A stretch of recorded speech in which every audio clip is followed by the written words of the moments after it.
తెలంగాణలో ప్రజలందరూ మత సామరస్యంతో ముందుకు వెళ్తున్నారని తెలిపారు ఎమ్మెల్యే ప్రకాష్ గౌడ్. రంగారెడ్డి జిల్లా శంషాబాద్లోని వైఎస్ఆర్ గార్డెన్లో కాంగ్రెస్ పార్టీ సీనియర్ నాయకుడు రఫీవుద్దీన్ కాద్రీ ఆధ్వర్యంలో ఇఫ్తార్ పార్టీ ఏర్పాటు చేశారు.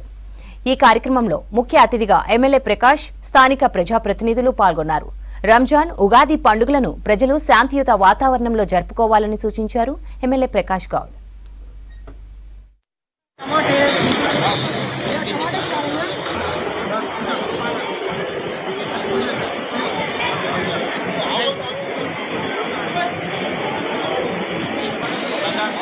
అందరూ కూడా పెద్ద ఎత్తున ఒక్కబొద్దు చూపించడం చాలా సంతోషం. ఎందుకంటే ముస్లిం సోదరులందరూ మనకందరూ కూడా తెలుసు 30 రోజులు ఎంతో పవిత్రంగా ఉండి ఆ భగవంతుని ప్రార్థన చేస్తూ రోజు 5 మాటలు ప్రార్థన చేస్తూ ఎంతో సంతోషంతో చేస్తారు.